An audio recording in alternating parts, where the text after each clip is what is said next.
Hello there. We'll be making a quick intro for a recording of the last Office Hour of September. A few months ago, we had a big hackathon regarding fine-tuning, and the participants had 1 month to come up with a project using our fine-tuning API to potentially win free credits. And they were evaluated on different aspects such as originality, presentation, and implementation.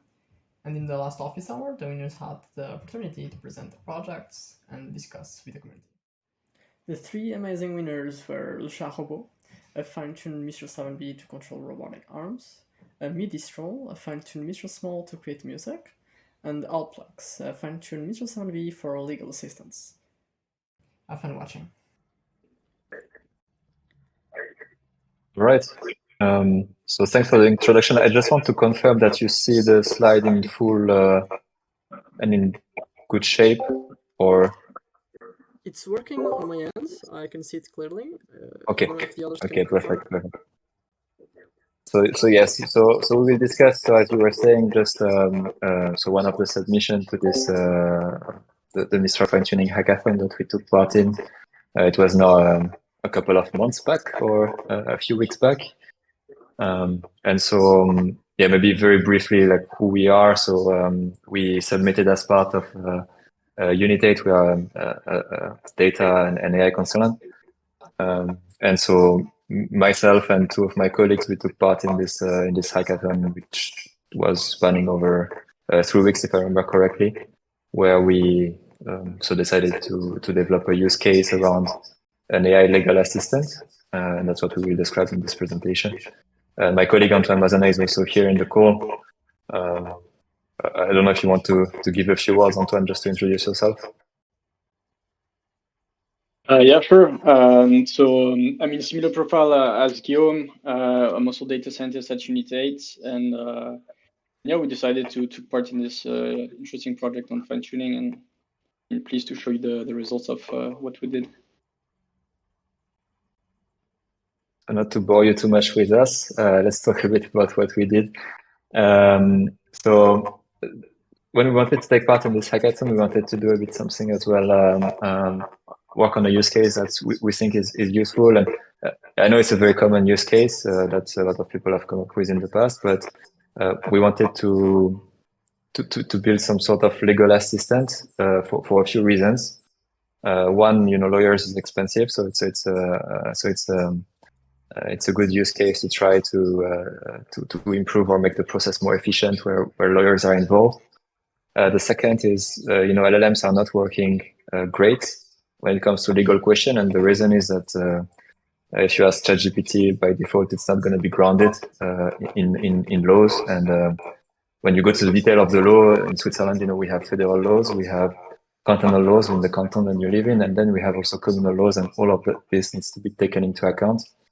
And as you see on the right side right part of this slide, I asked a question about tax for owning a dog in Switzerland, and specifically in Lausanne.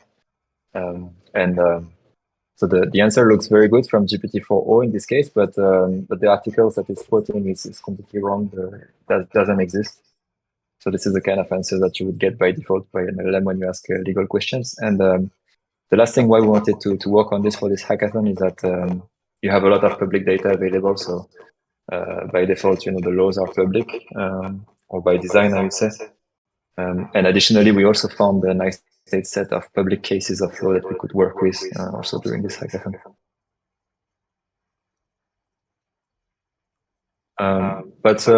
Yeah, I was thinking to directly actually dive into a demo of what we did. So let me just... Did it move to the next tab or not? Can you see my screen still? No? Yes? Yes, it's working. It's okay? Okay, so just refresh. So what we did essentially is you come into this this chat UI, and the idea is that you write your legal situation there. So here I prepared something, but you could also just write it by default. We were, as you will see, we are really in the theme of TV shows, and most of our solution here is inspired by the people in Suits, the TV show, as the legal office. And also I was thinking for the case, we could also inspire ourselves from one of the greatest TV show, Breaking Bad. So let's imagine we have a case where, we've been cooking some mess in a camping car for the last few years. Then we have also laundered all the money generated in a car wash business. And now, the Drug Enforcement Agency is prosecuting us or prosecuting me for, where am I? Prosecuting me, for, like prohibited drug production,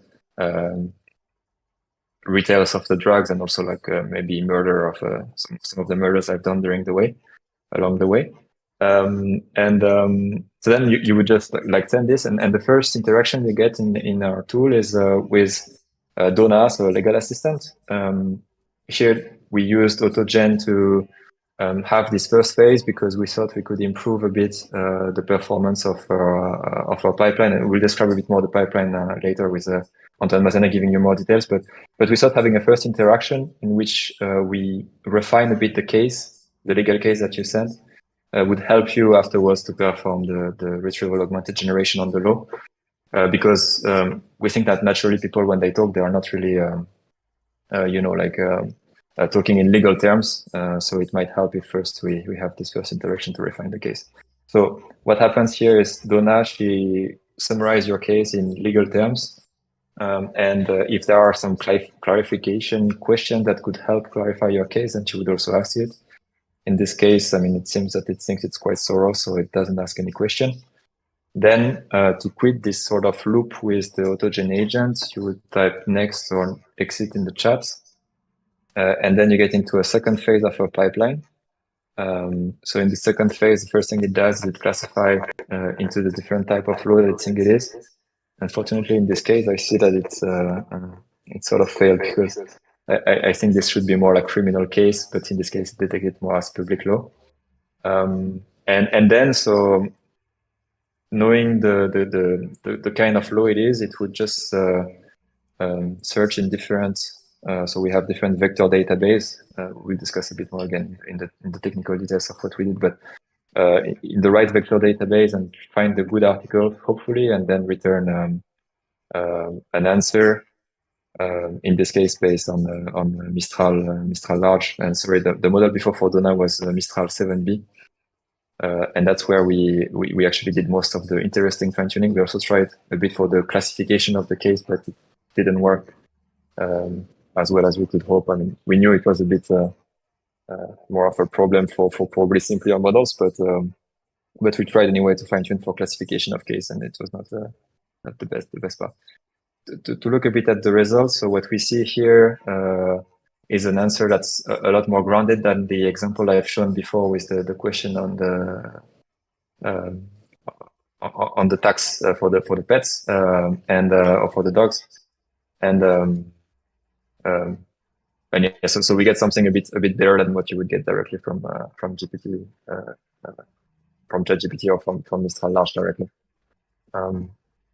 Now there is a few ways we use fine tuning in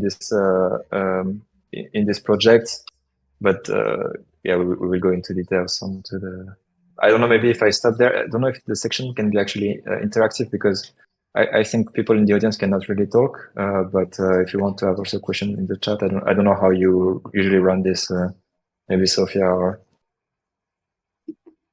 Yeah, if people want to ask questions, feel free to raise up your hands and we can invite you to the stage. Or you can just type your questions in the chat and then Guillaume can answer. Oh, I saw someone raised hands. Let me invite you to the stage. Yep. You will need to accept the invitation. Cool.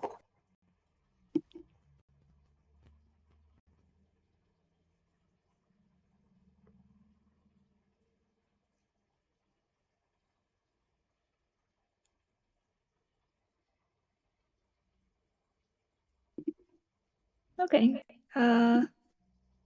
Maybe I think we can go a bit, because now I didn't describe really how we did actually fine tuning in this fine tuning hackathon, I'm thinking. So maybe we can move on to a bit the explanation and how we leverage fine tuning to sort of improve this setup.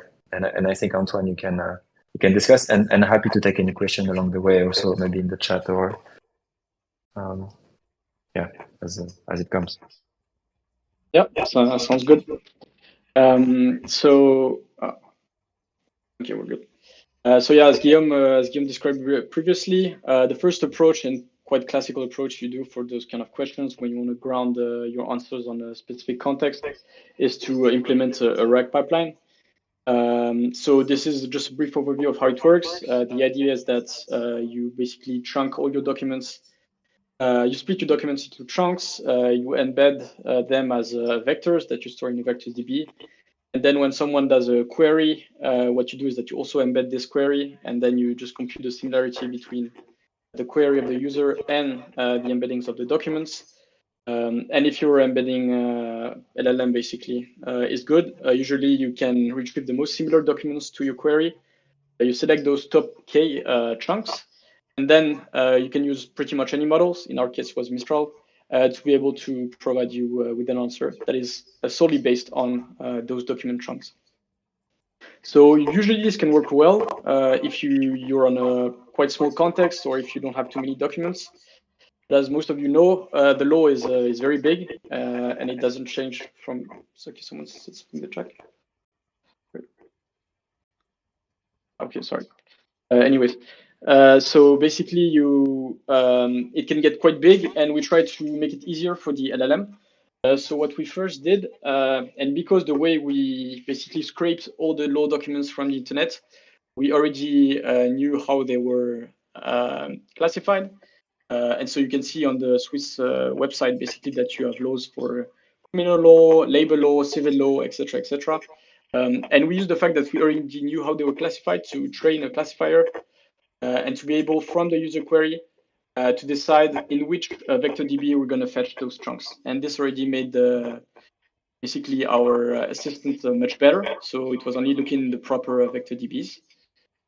So first, we tried doing it with the fine-tuning of Mistral 7B, which basically would answer from a specific set of vector DB, such as criminal, labor, or civil law, given a user query. But the results we got were not as good as we expected, and as often in machine learning, we got back to the basics, I guess, and we got our best results just using some TF-IDF plus 8GBM models that were trained on a few thousand samples. So first, this enabled us to have much better results. And maybe Guillaume, you want to jump on this, or I can jump on it.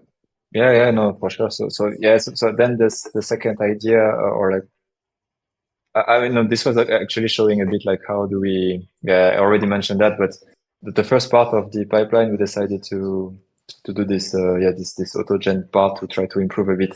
So just going from the RAG, like we thought, how can we improve that? And but that's a bit like how we came up with this first iteration where you first talk with Donna, the autogen agent. But it's, as I said, we just try to improve a bit the language of the case to be a bit more aligned with what we see in the law or in other cases or similar cases when we try to do the matching later on. But I think what's interesting there is how then we fine tune the 7B model of Donna, which is I think the next slide. Right, and there is a bit 2 use cases that we mixed into one. I don't know if you want to talk on this, Antoine, or. Yeah, maybe I can just take the mic back. So yeah, there's 2 ways we did this fine tuning. The first one was to be able to leverage the small models at Mistral, but since small models are not as performant as big ones, basically we did what we call distillation. So the broad idea about distillation is that you transmit the knowledge of a large model, or usually a large model, to a smaller model by fine-tuning it on a set of inputs and expected outputs. And so that's what we did. And basically, we wanted to use Mistral 7B to do the back and forth between the user, basically and the model to be able to have all the information necessary to answer for the results. And since this back and forth can be quite frequent, we didn't want to have to use a large model. So what we did basically was to distill the the answer that another bigger model, and in our case was the GPT-4o, but it could have been like O-large or any big model that performed well. And the idea was to just simply put in inputs, get the outputs produced by the GPT-4o models, and then provide this pair using the fine-tuning API of Mistral, and then getting the model fine-tuned. So here below you have a few examples of the kind of input we would be expecting. So we would feed in this input to GPT-4o, having a summary of a case that was actually, and we'll talk a bit at the end about the data sets, but we had examples of more than 100,000 real cases in Switzerland, and we kind of used LLMs to summarize them, and we could use this summary as kind of a situation that the user could input. And so we provide this to GPT-4o, get the answer, and then have this synthetic data set to fine-tune Mistral 7b. We have And this, someone. yep. I'm sorry. We have someone with a question for some time, and I don't know if you guys would be okay to answer. Of course. Yeah. So US, right? Yeah. You can join us.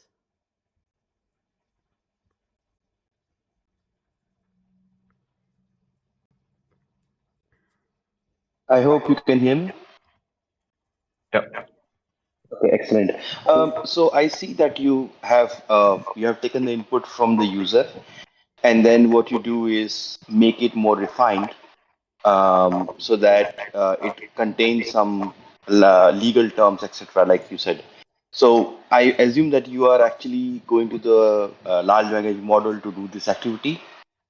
And are you doing so when you send this user response to a large language model?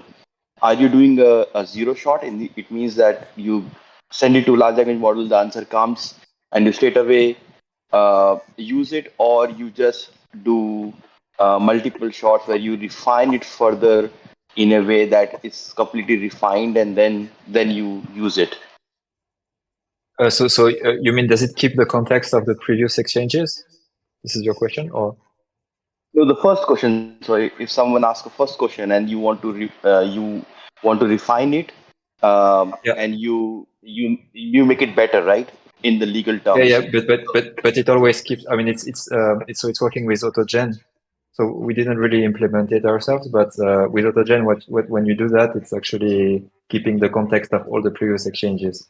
So like it would not start from scratch on the next iterations, right? You would iterate with it up until you get a good case.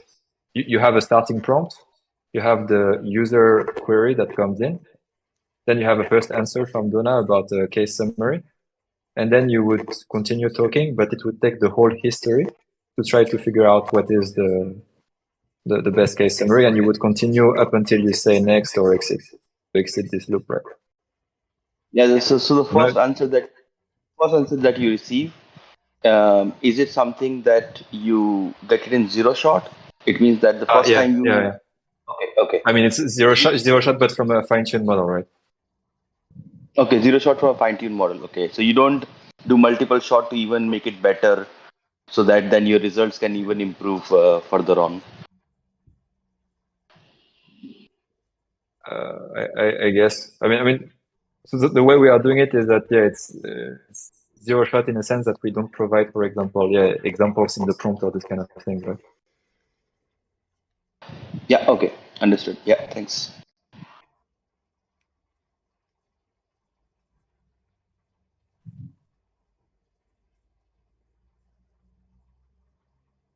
So I think we can move on. This is an interesting also use case of fine tuning. I think we found doing this, and actually I can come back to the demo and quickly show you because I think it's quite interesting.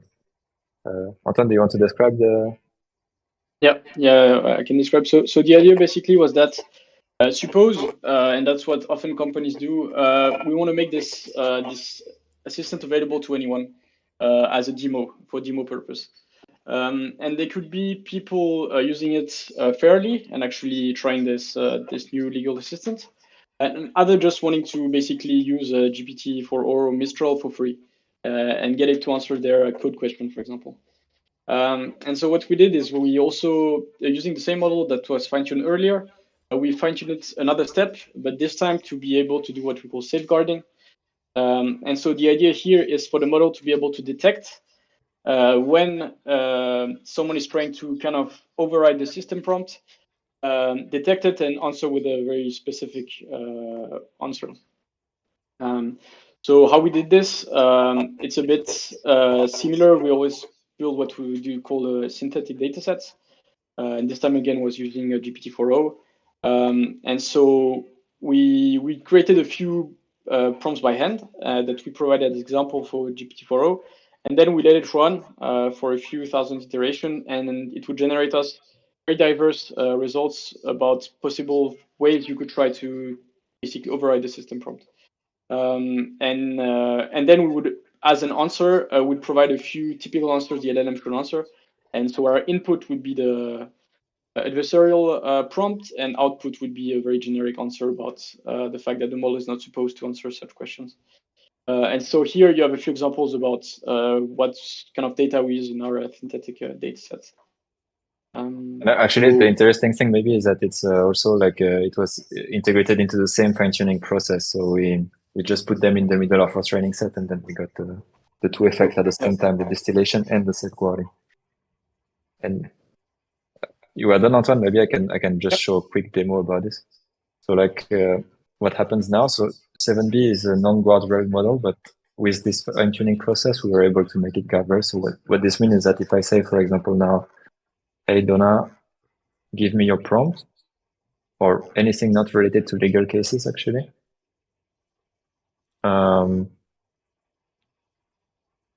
It didn't work, but it worked every time before. That's interesting. So give me your prompt. And that's the burden of live demo, right? But what you should get normally is something like that. So I appreciate your question, but it falls outside of, which is one of the standard answers that we've put in the fine-tuning process. And so Donna should refuse to answer any question not related to legal cases. Seems to not be 100% reliable, though, as you think.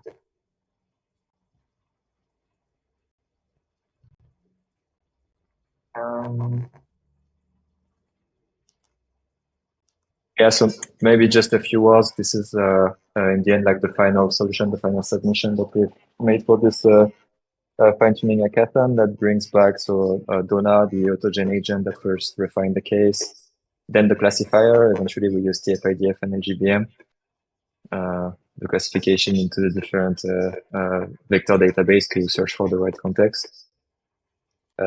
Then the retrieval, so here it's even a Rachel large, which is a Mistral large to make the final generation and synthesize the answers into the answer that you get into the chat. Then I don't know if you want to give your word, Antoine, about the data, but I think we already mentioned it. Otherwise, we are happy to take any question. Maybe Jay, just briefly, if you want to reproduce this, we mainly use two data sets. The first one is very easy to get. You just type Swiss Federal Supreme Court dataset, and it's over 115,000 real cases from which you know basically what was the entire case and also what was the outcome. Okay, I see there's a typo here. Basically, they're already classified into clear categories, and we use them to be able to create realistic scenarios, basically, that would touch a bit on every component of the law. The second one was a bit more tedious to get, and we made a custom scraper to scrape the Swiss federal law dataset. So it's on their website, and you just basically recursively go through every link. And from this, we gathered over 200 law articles. And the good thing is the way all the structure was made, we could already classify them in advance. And so we used this to create our vector DBs. And so this is what we use for the RAG part to know where actually to look for our law articles. And I think that's it for us. Yeah. Cool. I will just say we're running out of time. Great. So Perfect. thank you so much for the great presentation. This is amazing. We actually Yeah, have who is up for someone. next? We actually have someone with a question. If they can ask that question quickly and answer them. I'm inviting him currently. Hi, can you hear me? Yes. Hi. All right. Thank you very much for the presentation of the project, for sharing it. Very interesting. And I actually had a look at the repository a few weeks ago. I was just taking a look, and I noticed that I was actually focused on the chunking part. And so we're working with you're working with legal documents, and I noticed that you basically went for I think a sequential sentence splitter or something, recursive splitter. And I was wondering if you had the opportunity to assess the quality of the chunking or the retrieving rather. So like, did you try different types of chunking strategies, or I don't know, even like graph strategies because of the nature of the documents, etc.? That's a very good question, and unfortunately not in this hackathon, but we are. So, as a consulting company, we are actually assigned to an insurance company where we are doing a lot of that. So a lot of evaluation of retrieval strategies, especially on insurance contracts. And so, yeah, we've seen, we have a lot of struggles around this. So in this particular hackathon, I would say we didn't go that far as checking the retrieval and checking a bit the output and those things. We just wanted to have something that runs end to end. And that's what we got at the end.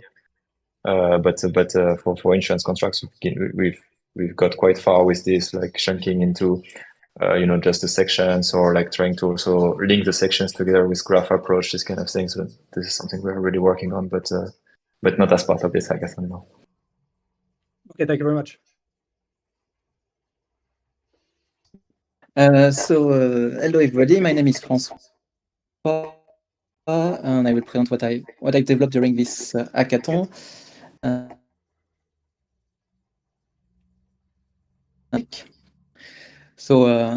First, I did an initial test with LLM to just ask him to generate some music. So here in the example, first slide, you can see I ask him generate a piece of music with some parameters, genre, mood, and instrument. But unfortunately, as is only text-based model, is unable to generate music directly. Okay, so I was sad. But by pushing a little bit and changing the prompt, is if I ask him to generate music in a specific text format, which is ABC notation, it starts to be much more interesting. So here you can see he's giving me an answer with a code that I can with text music that I copy paste, and it will give me this kind of music, which looks quite nice. I'm not sure the audio will work, but well, anyway, here it's a good example where it's working. So I continue my test, and then I did the exact same prompt, but modifying some parameters. This time I wanted some trumpet, and unfortunately, when you copy paste it, so in terms of mood also, it does not look that energetic, but the trumpet was not present. So if you listen to the audio, it will be piano music. So let me try it. So it's piano and not trumpet. So this is an issue, and that's why I use the opportunity during the hackathon to play a little bit with fine-tuning to see what's possible around that topic. So there is a video that was shared during the hackathon, but probably for the lack of time, I won't play it, but it's explain the project broadly, but here I will explain more in detail what was done. So first, in terms of data set, the good news is that there is a lot of music data, and in particular MIDI files. And so here you can see the three main area where data is needed. So I need the labeling with mood, genre, and instrument. I need the audio file, so MIDI file, and I did the ABC notation, so the text music representation. And the good news is that some datasets give you some stuff, but you can generate from the MIDI files, you can generate the ABC notation, and you can also have way to classify from the audio file to classify mood and genre and get the instrument too. So during the hackathon, I only use this dataset, the MIDI-CAPS dataset that provide mood, genre, and instrument on the MIDI file. I generated the notation, ABC notation. And then after the hackathon, I have a look at two additional datasets. The Irish massive ABC notation provide the two there. So I applied some classifier to get the mood and genre. And also there is the latest one, which is quite nice. It's a video game music MIDI file, and it's only providing this data, but you can generate both later on. One of the issues with this dataset is that, yes, you need a lot of filtering and taking care of unbalanced class. One of the, yes, also, why did I filter the dataset? It's to avoid too complex ABC notation. I didn't show you an example, but there is sometimes really complicated ABC notation, and for the first fine-tuning, I say, no, let's simplify the task. So I reduce audio length. I take only audio less than 60 seconds and reduce it to one instrument, stuff like that. And so you see that I only use 7 key example instead of the original 180 key example. Then when you have your data set, you can, I have this pair of query with the genre, the instrument, and the mood. You can build your fine-tuned data set and make it run. So you can see in terms of data, so not the version during the hackathon, but the recent one, I'm using 8 million tokens. On currently, during the hackathon, I use a Mistral Small, but now I'm testing it with Open Mistral 7B. And you have this kind of mapping between genre, mood, and instrument on the ABC notation you can see here. So it's great. After fine-tuning, you got your model and you can play with it, test it with it. And sometimes it's good, sometimes it's bad. So yeah, let's take an example where here I ask the model to generate music with genre, soundtrack, mood, energetic, and instrument ocarina. Sometimes it can be good. I don't know if you can hear it, but anyway, feel free later on. But there is so bad because sometimes he's not taking account the instrument constraint. Still playing piano. Same in terms of mood, I ask him calm only, so sometimes it works, sometimes it does not work. So what I did later on is it's good to manually evaluate a couple of examples, but one interesting area is to automatically evaluate the generated output. And it's what I did with this pipeline. So you can see we are using the LLM to generate our ABC notation, the MIDI and the audio file. But then we have audio tagging music model that is classifying the genre and the mood of the music. And it allows us to automatically compare the constraint we set at the beginning and the generated file if it's respecting it or not. So it's really important to have a way, I think, to automatically evaluate the output, and it was one way to do it. I don't know if there are questions. Maybe I can.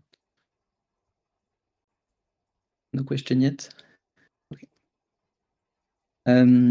So this is one process, and thanks to that process, so this one is using a specific model that analyzes the audio. It's not a LLM at all, but thanks to that model, we are able to have end-to-end label data for the evaluation. And I compare it, so not during the hackathon, but later on, I compare it with two other approaches, a much more advanced prompt compared to the initial one that I showed, and also the RAG approach, where we can add in the prompt some ABC notation that match the constraints. So So here you can see the prompt that I used, still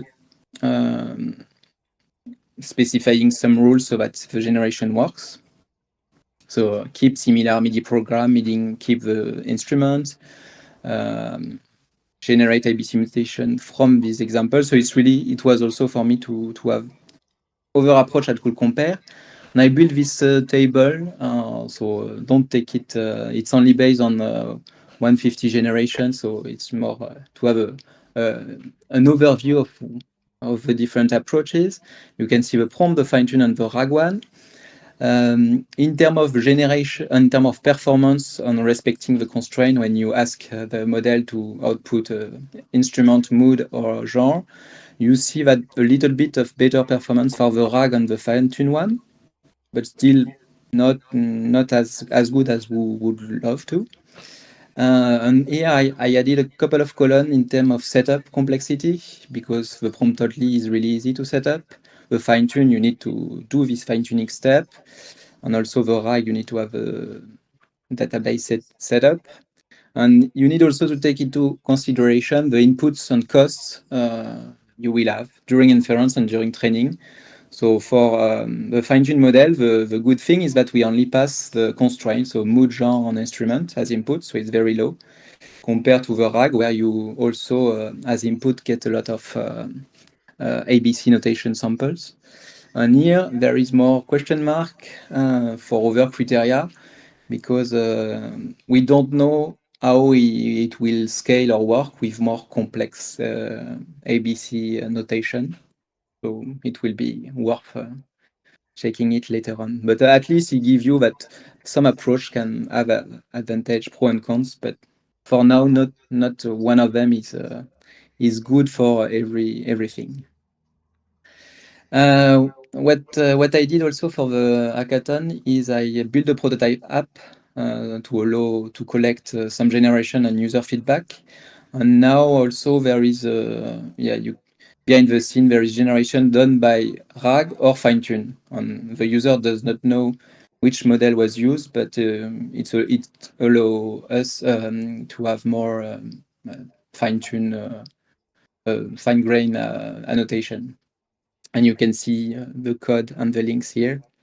Don't know if I have time for demo, but in terms of next idea, there is a lot to do. The problem is not solved at all. The instrument constraint seems to work okay for the fine tuning, thanks to the balanced selection of instruments. But now there is a need to investigate the mood and genre constraint, which is not very well respected. And here you see other interesting tracks to explore. For example, to test a chat musician model, it was a LLM pre-trained and fine-tuned on music domain and knowledge. There is also maybe an area where we can explore fill-in-the-middle completion, where a user can input the beginning and the end of the music, and it fill it in the middle. So we're couple of improvements also for the front end, where the user could share their generated music. Thank you. I'm happy to answer your question if you have, and if it was clear. Thank you so much. That was highly interesting. I don't know if there are any other questions from the spectators. Johann seems to have a question.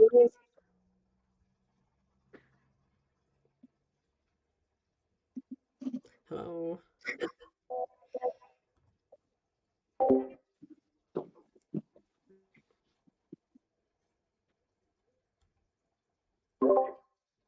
Johann, didn't you have a question?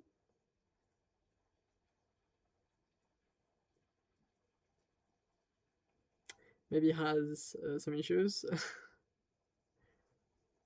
Otherwise, if there are any other people that have any question that want to ask. In the meantime, you can play with it to try to generate some music.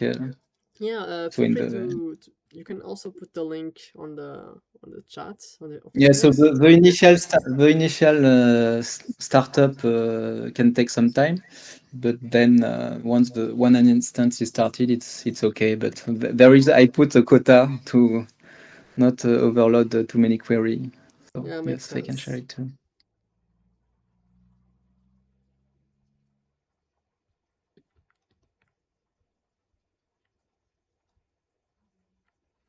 So if you want to experiment with Yeah. feel free to experiment. So he has some more feedback. Yes. Otherwise, Thanks. if there are no other questions, I don't know if Johann wants to present his project now. I don't know if he wants to try to fix it by reducing the quality of the stream. That could help. Oh, I can see it now. I can see it now. Oh, So perfect. that's good. Yeah, let me just begin. Yeah, today I will just show you how AI can make robotics more accessible for the general public in two ways, by presenting the two hackathons that we submitted for the last two Mistral hackathons. So if we think about like robotics nowadays, it is not yet widely adopted to the general public. And I like to compare them against like robots very early in the 90s, which lacked user interfaces and were very difficult to use for non-experts, up until like the likes of Apple and Microsoft came along to make them very powerful, easy to use daily devices. So for robotics to see like a similar transition, I feel like two challenges need to be overcome to make them more accessible. First, an intuitive interface has to be established such that data coming from robots can be easily interpreted. And I like to bring this example of a drone flying over a crop field, recording a video. And so there's a lot of data, and is there like an easy way how we can interrogate this data and gain insights from it? And the second challenge is to enable intuitive control of robots. So for any one of you who has controlled robotic arms before, know how hard it is to control them. You require a lot of programming experience, and overall, it's not really easy to make them autonomously doing tasks. So for them to be more accessible for the general public, for example, as a like flexible companion or in the household, or like an extra helping hand in retail, this initial burden needs to be removed. So maybe let's dive deeper into the first challenge. So as many of you might know, the solution here is to use the contextual understanding of LLMs. And by feeding an LM the right sensor data from your robot, like a stream of camera data, you can now start asking questions about it and receive very concise answers. So as an example, you can ask a question about your harvest, or if anything suspicious is on your premise, with data that's coming from a camera mounted on a robot arm or a mobile platform roaming the premise autonomously. So during the first hackathon earlier this year in Paris, we set to achieve exactly this. We created a pipeline to query a video we hand recorded on site. And since Mistral's LM can currently only process text, our first step was to use a captioning model to generate textual summaries from the video. And specifically, we generated contextual summaries for each frame and store them in our database. And once these databases then filled up, we use a simple RAG approach to query and analyze the data. Now, one weakness of these captioning models is that they often provide very high-level qualitative description and leave out very minor quantitative details, such as the exact numbers in a frame, for example. So to address this, we used a visual segmentation model on the retrieve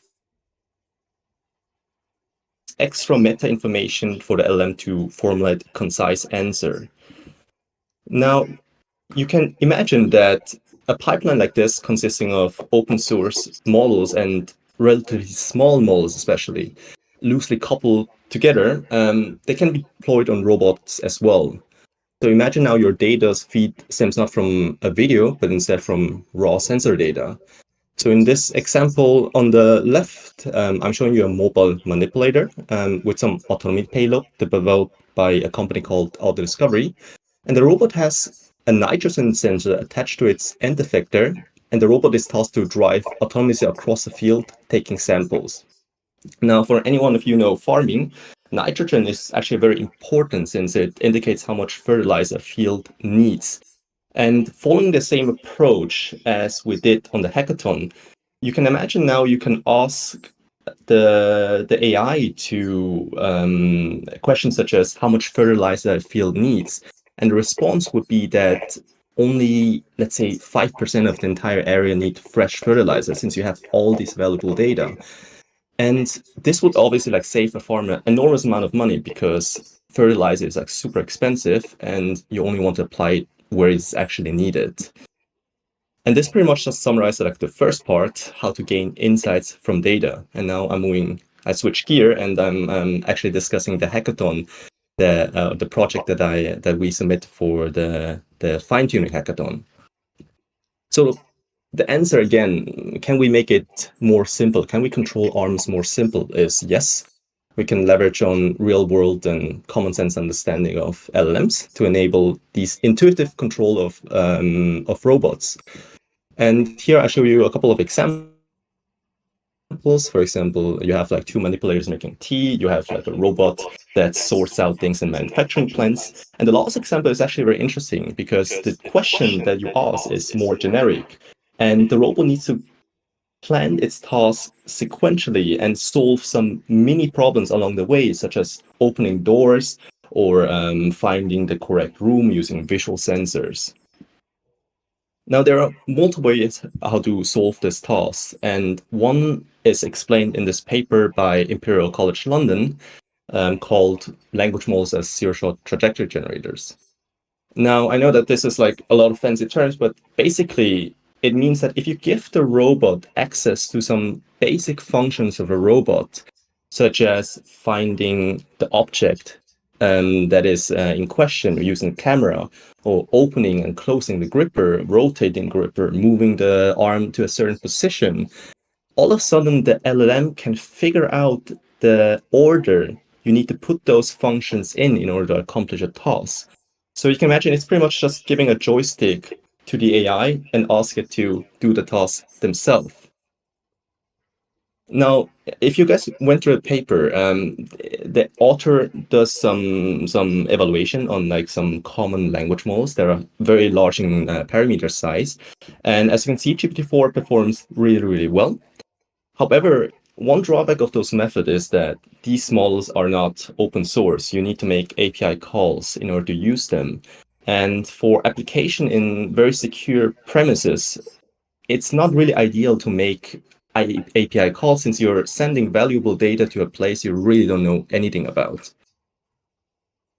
And much this is like, let me just... So this is pretty much what we've done for the Mistral hackathon. So we, instead of using a huge model, we are using a very, very small Mistral model. In fact, we're using the smallest one of them, the 7 billion model. And we simply just command it to pick up a bottle. And in the first step, the Mistral model will figure out that actually, first I need to figure out where the bottle is in the environment. So it makes a function call to a segmentation model that gives back the coordinates of the bottle. And using this extra piece of information, the LLM can now piece those functions in the correct order together in order to accomplish this simple task of picking up a bottle. Now, as you can see on this video on the right side, the basic Mistral model was not able to do this. In fact, it always created function order, which resulted in this very chaotic movement. And most of the time, it didn't even create executable code at all. So you just run into some issues. So we asked the author from the original paper if he can grant us some data set. And in fact, he returned us around 130 conversations created with GPT-4. So we can use it as a data set for fine tuning. So you can imagine that at the top, you have the task prompt. and the GPT-4 model will then figure out that, okay, I need to call a certain function in order to retrieve results. The output is then fed back as a user prompt to the model, such that GPT-4 can then generate these functions in the correct order. And now we're essentially just using this predefined data set from GPT-4 to train the smallest version of Mistral 7B to accomplish the same task. And the result is like this. So with fine-tuning, Mistral 7B was able to accomplish a task very, very good. Now, obviously, I think with just 130 task conversations or data sets, it's not really doing well in generalization. In this example over here, asking it to move the box a little bit to the right was a little bit problematic. However, we can also see that Mistral 7B already learned that, this motion, like moving to the right means, going up, going to the right, going down again. So the one step that it's missing is just to detect the location of that box. And we hypothesized that, with a little bit more fine-tuning data, we can achieve way better generalization. So as you can see here, the system demonstrate really, really good indication that very small models can already achieve very, very big tasks. And small models can then also be deployed on edge on a robot, which enables intuitive control of robot, pretty much. So in this mock example here, you can see the system is deployed on a small mobile manipulator. And if you combine such a system with voice command like Whisper or anything else that is open source, all of a sudden you have a very nice household companion that can help you with some some very, very basic tasks in the household, automating it. And this is also something we are currently working on. So we are trying to deploy the model or the model that we fine-tuned for the hackathon on a real system. So this is something, this is pretty much how my kitchen is currently looking like. And me and my collaborator, Stefan Karmakov, we are currently working on this, and a video will be followed up soon on my YouTube channel. So if you guys are interested, please take a look soon. And this pretty much concludes my presentation on how we can make robotics more accessible for the general public. Thank you very much. Thank you so much. Yeah, your presentation was amazing. There's a lot of details. It's also surprising how much you digged into the subject. Is this a project that you intend to continue playing with on future hackathons? I don't know. Yeah. I think so. I think the next step is to really make the system real, to make sure that this actually functions on hardware. After the first hackathon, after the second hackathon came out, I think we received quite a lot of traction from different people, including large banks that just want to see such a demonstration in person. So this is definitely something we're currently working on. And it's very very positive to see that small models like Mistral 7B can actually do those tests.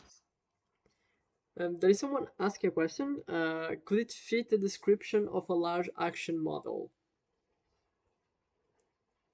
Yeah, pretty much. I think large action models is fine-tuned solely on action. There's an entirely different field of making foundation models for robots, such that it can actually do those tasks a little bit better and is more generalized.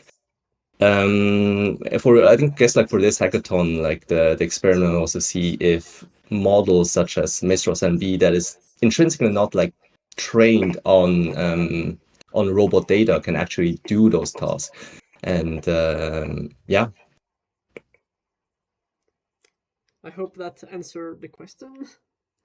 If there are other questions that you guys would like to ask, feel free. Otherwise, maybe we can already wrap this and finish with the presentations. Oh, there's maybe a question.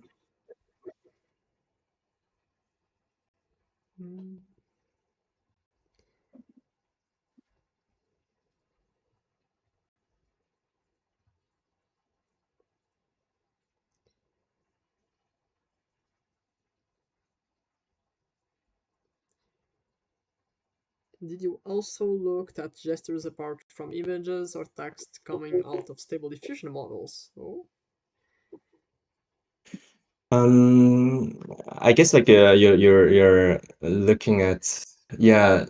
So there's some like interesting research in this area as well. I think the one of the paper that was like released at ICRA earlier this year in Japan was using models such as stable diffusion or any like generative models to imagine how like the end position looks like. So it's actually very interesting. So us human, if we want to like do a toss, internally in our head, we actually imagine how the end situation is going to look like. And using generative models such as DALL-E, you can actually do this. So you can imagine how like the end picture should look like, how the object should be placed, and this can then use to guide the models to make like the correct decision as well. So in my opinion, I think like any form of like guidance can actually make such a system more robust, and using the future models to guide decision is definitely one way to do so. I think one drawback is that the stable diffusion or any of those like generative art models, they are very, very slow, so they wouldn't like work so much in real time.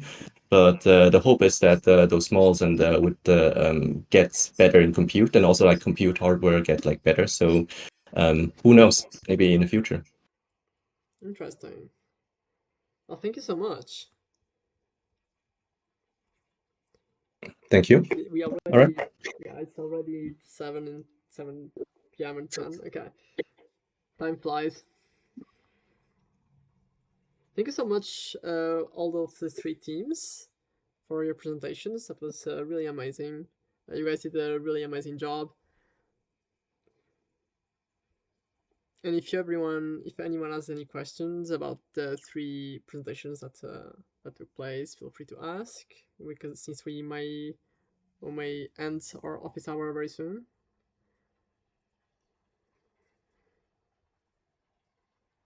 Yeah, thank you so much, everyone. That was great presentations. I feel like I have learned a lot, even though I have seen all three projects before, but this is really helpful. Yeah. Okay, if there are no more questions, we can conclude this office hour, and we'll see you guys in a month. Thank you very much. Thanks, everyone. Thank you. Bye-bye. Bye. Thank you, everyone, for coming.